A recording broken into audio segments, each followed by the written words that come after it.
How's it going, church? Are you guys enjoying this youth and family service so far? The youth and family have had the opportunity to come together to serve God and to honor God by doing these services, and we're not worthy of it. And we're just so grateful to be able to do this, and so thankful for the Denver church, specifically the Northwest region, for allowing us to hire interns this summer. Thank you, church, for being humble and hiring people from different places in the kingdom to help advance the kingdom here. Thank you for being humble to different perspectives, different ways of doing things, and importantly, letting these young guns, young kids, help you with your teens. It really is humble, and it is amazing. Thank you. Today, I have the amazing opportunity to close out this internship, and I get to preach with one of our fellow interns, Noah Mata. It is an exciting time. I am so grateful for Noah's work. All the interns did an outstanding job, but Noah was a hard worker. Noah served tirelessly, and he's also a great friend. I lift up Noah, and I lift up all the interns, but we get the honor of being able to share the message today. Amen? So, into the sermon. In life, we do things to expect results, don't we? It's something that's pretty basic. We don't really think about it all the time, but we do specific things because our sole purpose to do them is to get results. Why do you go to 24-hour fitness? Is it enjoyable to you? Not me. Except maybe Joseph Lopez.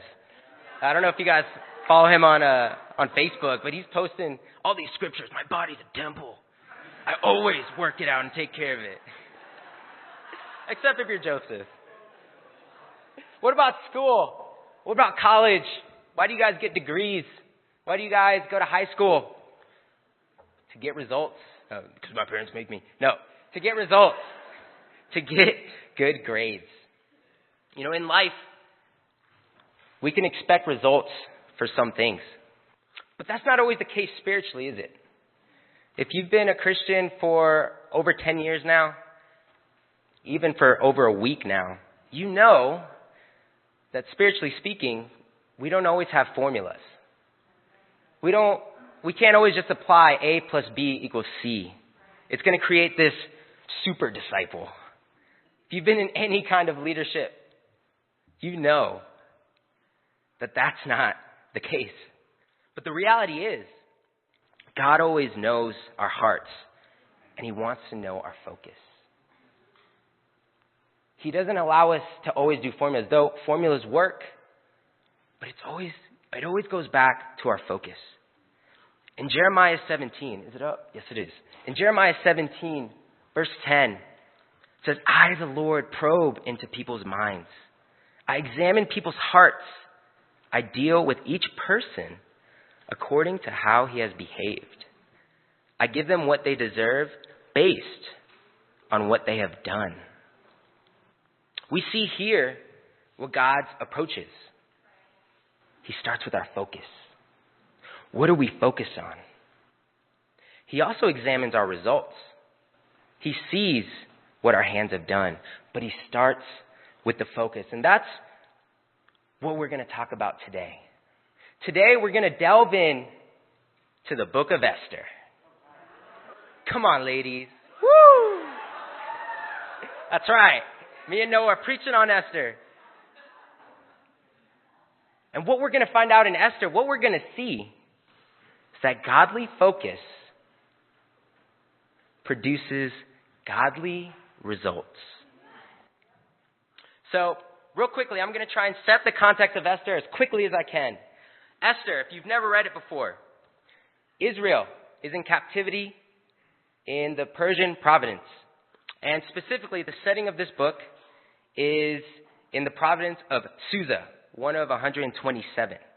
We come to learn about two characters that are on the Jewish side, in the Jewish nation.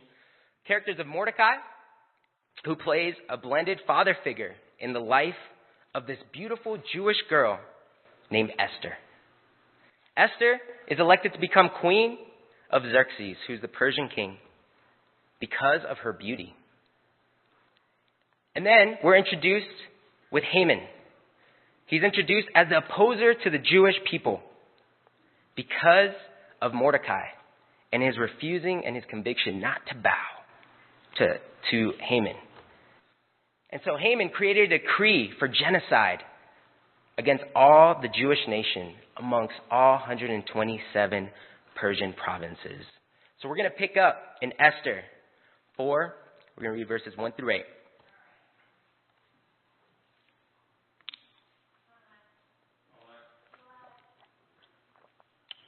When Mordecai learned of all that had been done, he tore his clothes, put on sackcloth and ashes, went out into the city, wailing loudly and bitterly.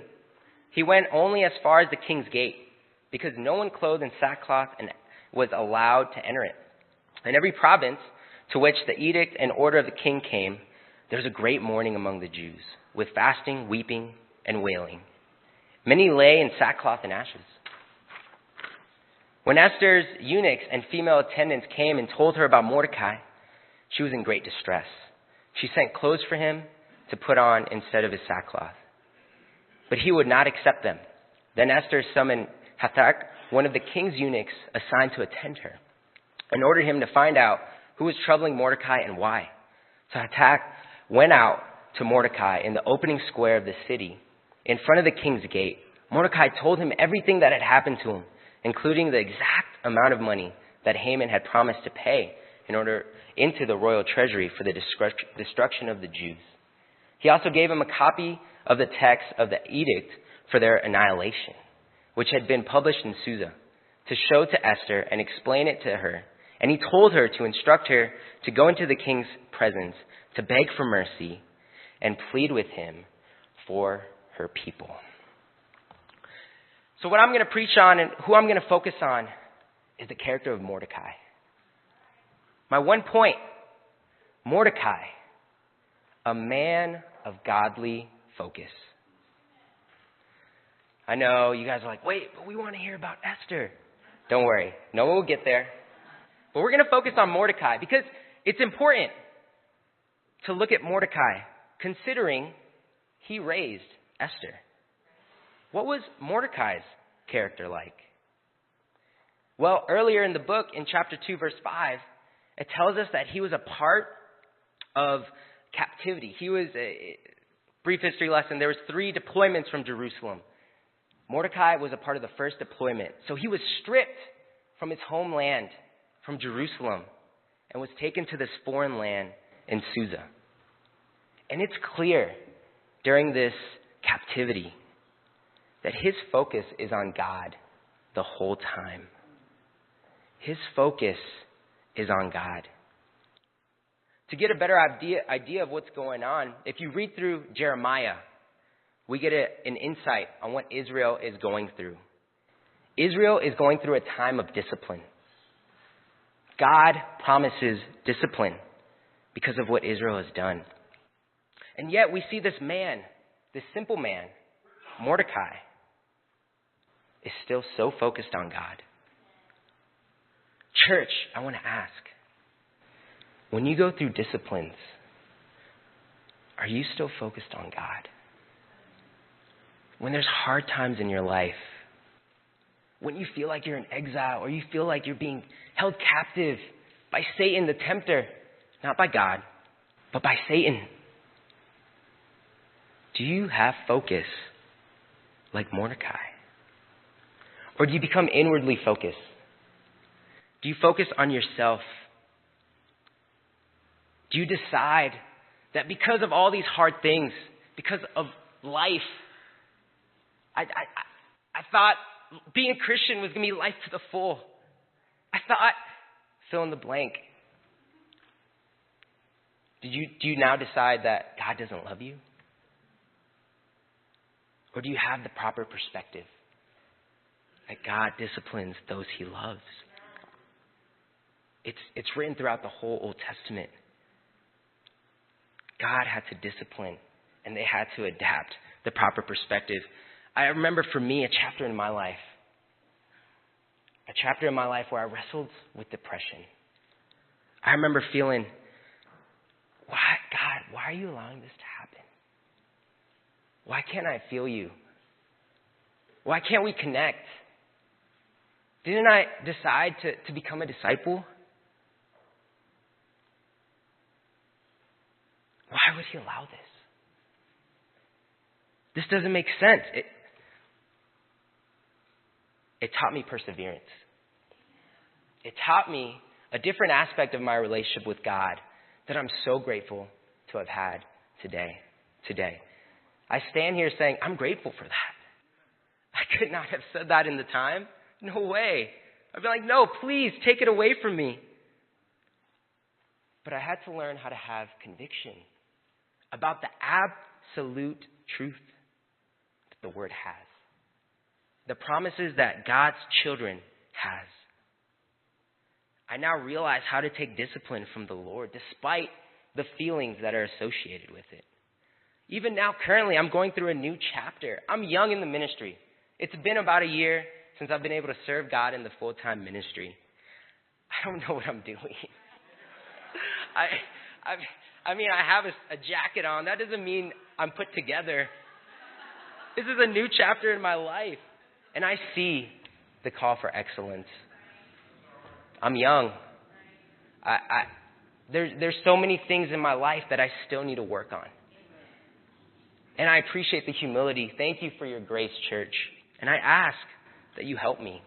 Help me to achieve this excellence that God needs to build in my character.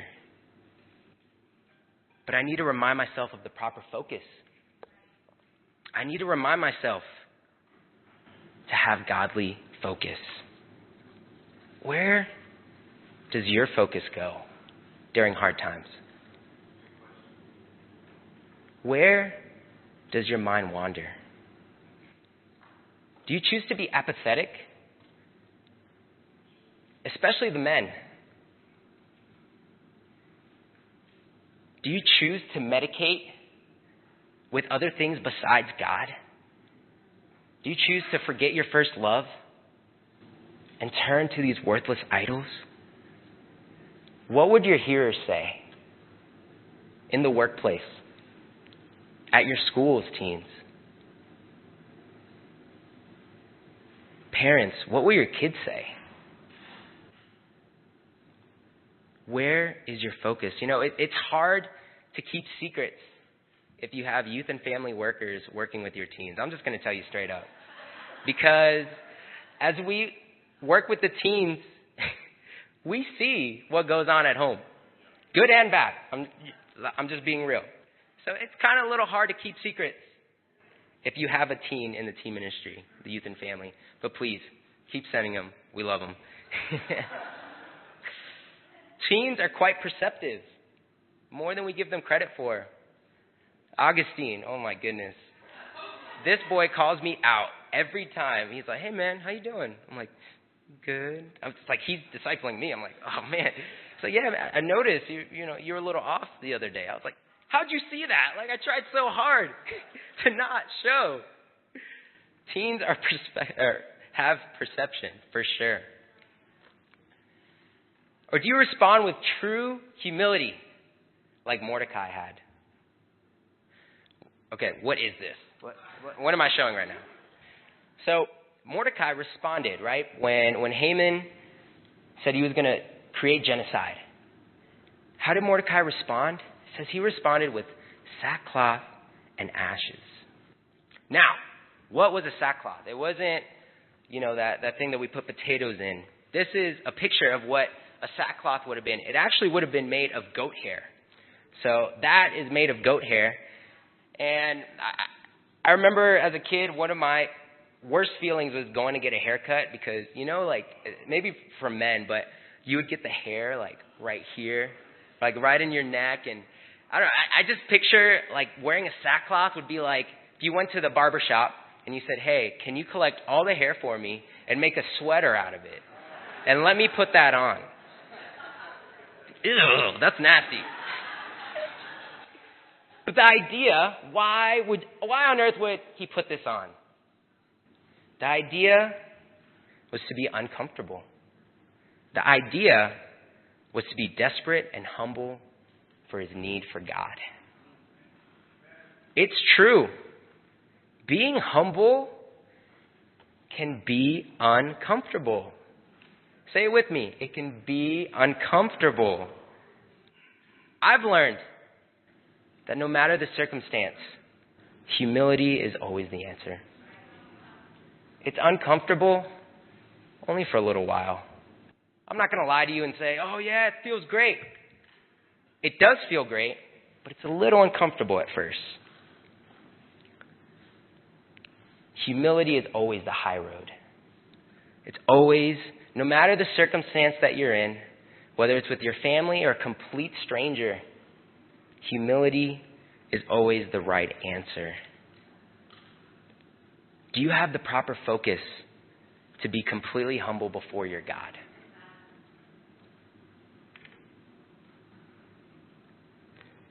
If you have the proper focus of being completely humble before your God, that will mean you have the proper focus of being humble with the people in your life, with the men and the women that help you in your life. Do you really listen to the people in your life? James tells us to be slow to speak and quick to listen. Another aspect of humility that sometimes we can forget, it's not convenient. It's just not. I can't really ever think of a situation where, okay, it's going to be the perfect transition. I'm going to be like, oh, hey, dude, like, I'm trying to be humble. No, I have to initiate. Hey, here's what's going on. Here's what's happening in my life. We see that in Mordecai because he could have taken the sackcloth off, right? It says that he had to be outside the city gate because he wasn't allowed in. Wouldn't it have been so much easier for him to communicate with Esther if he just took it off and went and told her what was happening? But he was focused more on his humility and crying out to God. Do you care more about your image than you do about being helped out? Or do you care more about your reliance on God? As I said, humility is uncomfortable for a little while. Humility is inconvenient, only for a little bit. But to have godly focus is to respond in humility. Church, let's respond and let's put our focus on humility. Let's really learn from this great example of Mordecai. Now Noah's going to come up and preach about Esther, the godly woman who saved her nation.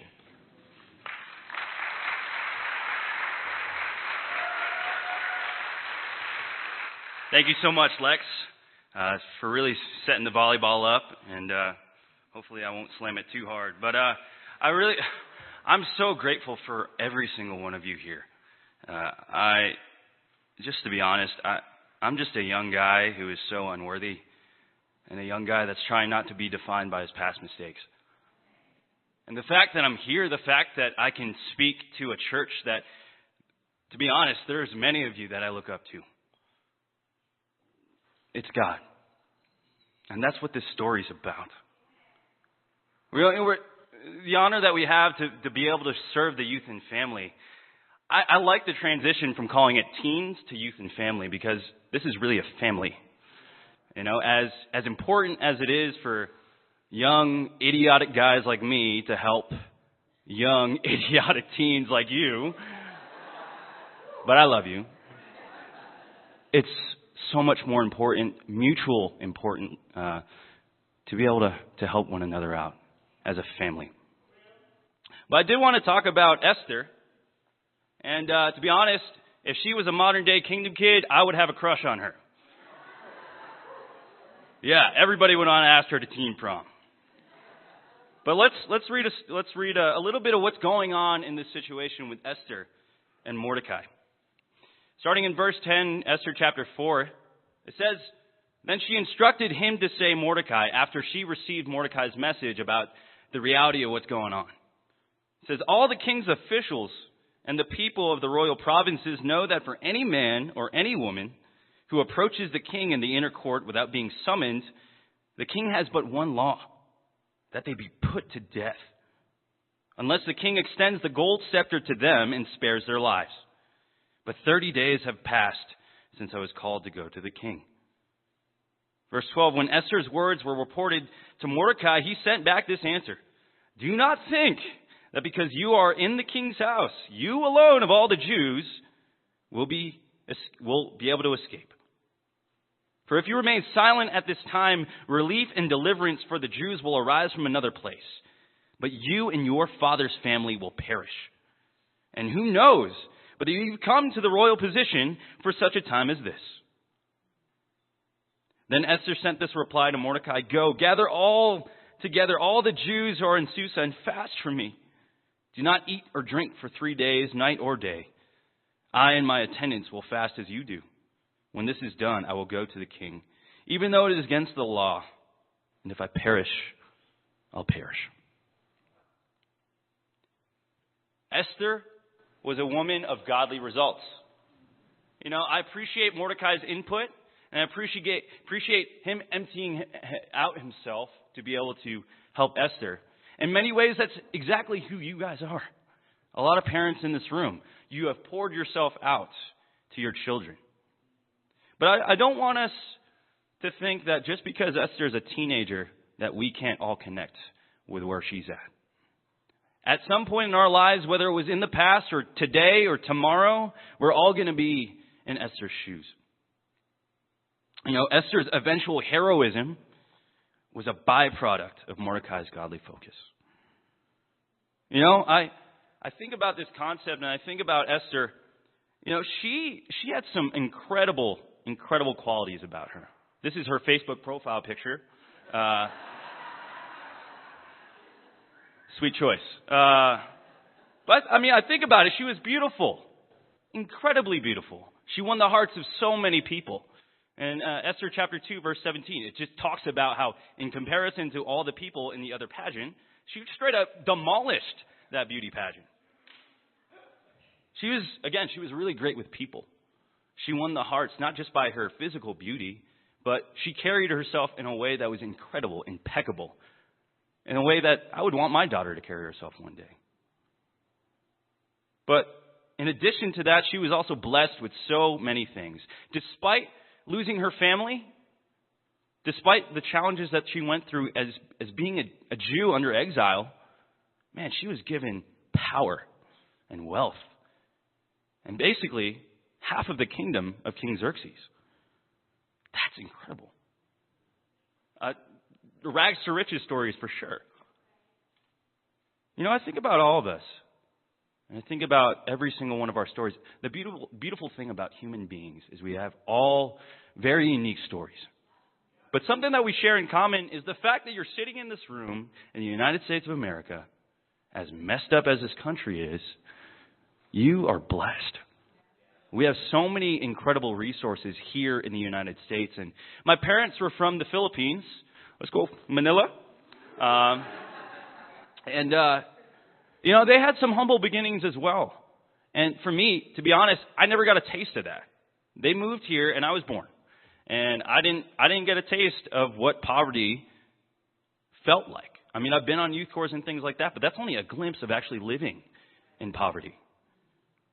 But something that I realize is that, you know, every single one of us can have this temptation of being defined by our natural qualities. I think about Kate's impeccable wit. You are so witty. I will laugh until I die. I think about Hayden's killer guitar skills. I've learned so much from you this summer. You don't know that. I didn't verbalize that to you because I still want you to learn. You know, I think about Debbie's incredible, vulnerability. I mean, she's just out there. Yeah. And I think about so many different people in this church that have so many qualities that I want, that we strive for. But is that how we're going to be defined? By the things that we feel like we earned? I think about the riches. You know, sure. All right. You might not have that much money saved in your bank. Or you might not have that much that you feel like, man, I could just shell out money and go big. But the reality is, the fact that you live in this country, you have so much. I think about my life, and when my family came here, hard work was something that we really strove for. And that was something instilled to me, but that was also something that enabled me to take advantage of the riches that we had. My parents fell away when I was 12 years old. They left the church and went through a really tough time. But then they started to try to come back. But as they came back, we bought a new house. We got new appliances. We got all these great things. And it just seemed like, when you make Jesus Lord of your life, I guess that's what happened. You have made it. You get everything. The blessings came. But then my dad was convicted of a crime that basically forced him to go to jail. And for me, growing up in a very privileged household, I realized at that moment that there was nothing else I could be defined by but my relationship with God.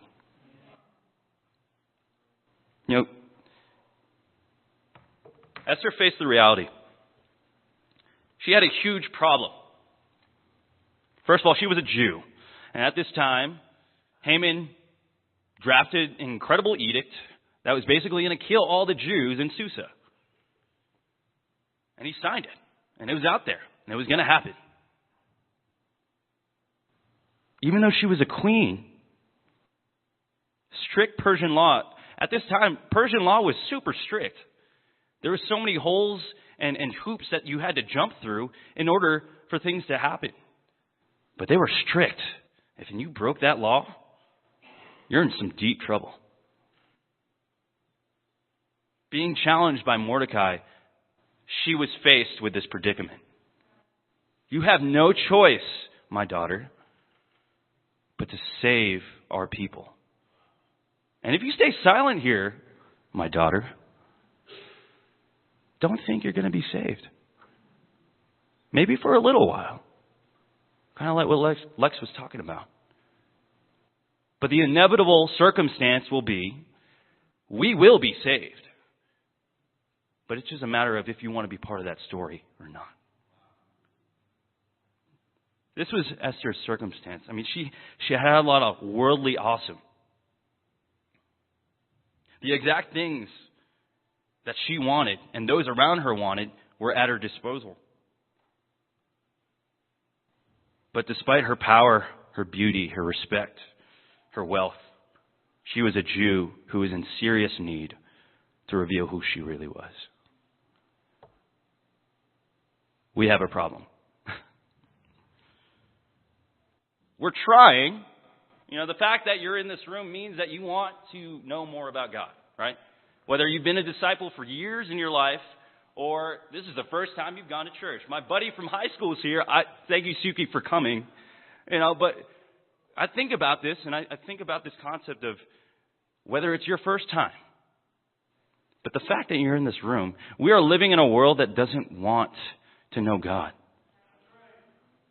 This is Satan's playground.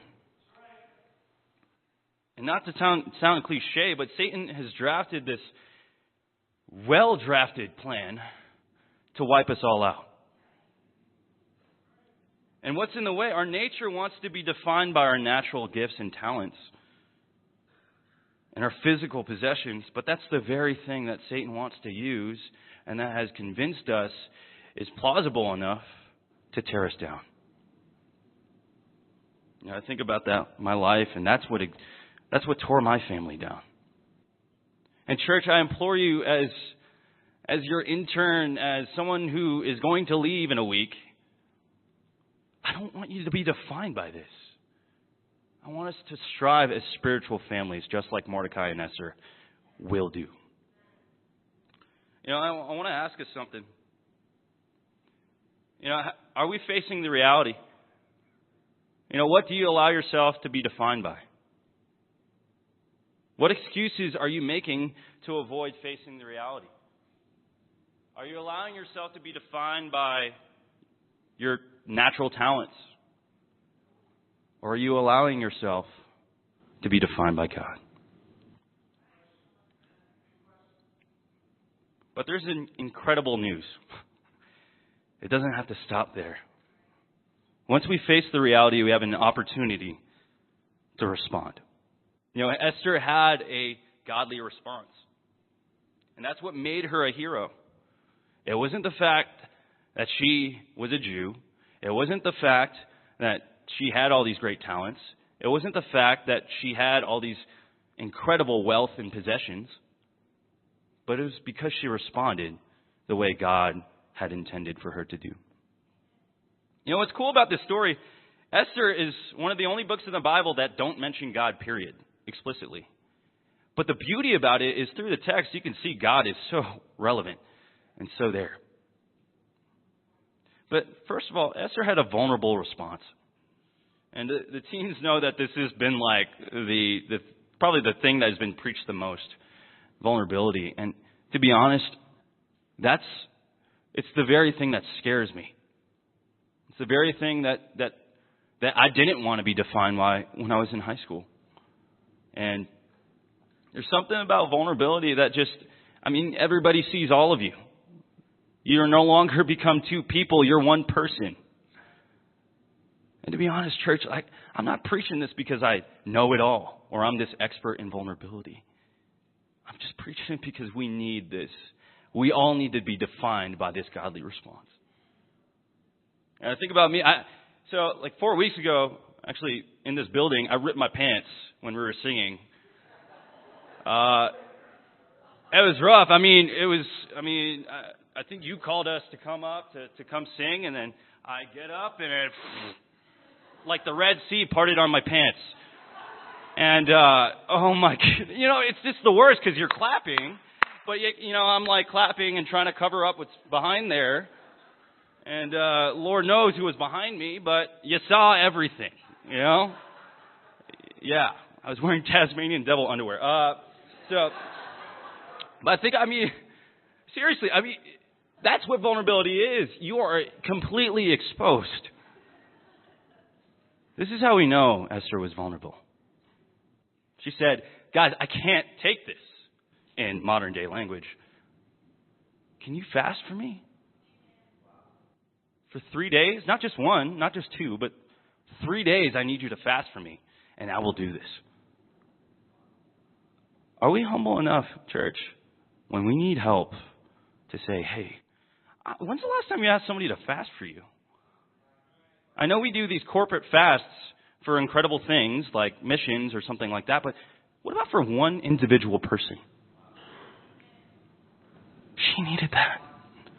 I need that. We need that.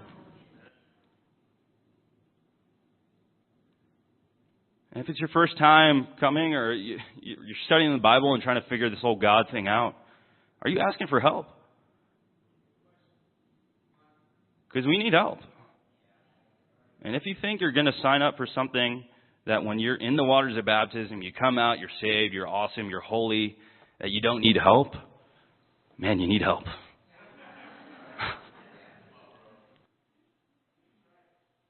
Vulnerability has been my Achilles heel, was my family's Achilles heel. So we need to talk about it too much, because too much is not enough. Let it be too much. Let it be annoying how vulnerable you get. Seriously. It'll help us not make the mistakes that we made years ago.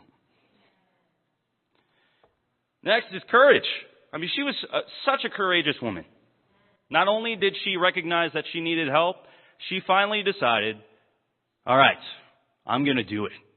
And how do we know that? She says, if I perish, I perish. If I die, I die. What? Girl, you are crazy. You know what I'm saying? She was resolved. And this is how us as a church, us as a family, the youth and family, the single family, the whatever family, the blended family, this is how it's supposed to look like. You have a conversation that's tough. All right. You explain and talk about it with yourself, debate amongst yourselves. And then you do it because of the help that came along the way. For teens, you being here shows that you care about being courageous. I've seen it. I've been a witness. And I love every single one of you for it because you've increased my faith. For the old timers, you don't have to be old to be an old timer. But I've seen all of your faith. Whether from a distance or personally, the fact that you are here shows that you care about being courageous. And for guests, man, I don't know what you were feeling coming in. And I don't know if you want to run out right now. But the fact that you are here shows that you care about being courageous. But I'm here to call us higher. Just existing is not great. Excellence is found in existing greatly. Let's be vulnerable. Let's be courageous. Let's have the tough talks that we need to have, but let's actually do it. And that's something I'm working on, actually doing it every day of my life. Let's not give up. You know, because of Esther's commitment, she saved the Jews. And it was actually funny. She came up in there, and the king wanted her there anyways. He was like, oh, my lovely, lovely wife. What can I give to you? And that's what happened. Because she decided to take care of herself and really deal with herself and reconcile, she was able to save the nation. Isn't that what we want to do? Help make disciples of all nations? But we have to take care of ourselves in order to do that. I'll close with this. There was a woman named Marie Wood, a soulful, bubbly woman, and she was shopping one day at a supermarket. After pacing around, a foreign couple caught her attention. She proceeded to open her mouth and reach out to them. And because of her reaching out to them, they became disciples a few months later. And they needed friends. They needed loved ones. They needed people who cared for their entire lives. 15 years later, Marie was actually looking around in the fellowship in the New York City Church of Christ, and she saw this foreign college student.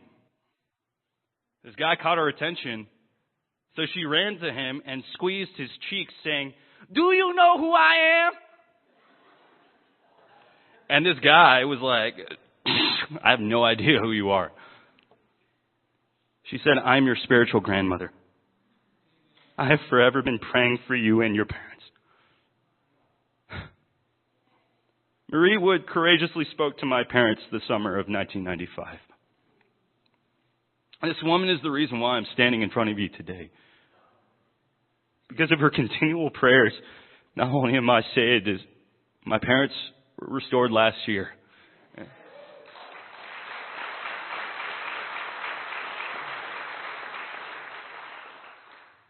Godly focus produces godly results. Let us no longer be defined by our past mistakes. I'm sick and tired of hearing about the past. Let us be the spiritual family that God has set us up to be. It starts here in the Northwest. I'm so grateful for every single one of you. You have made my life such a joy. My soul is refreshed, and I can speak for the other interns that we will never forget the times that we've had here, both good and both bad. I love you so much, and to God be the glory. Thank you.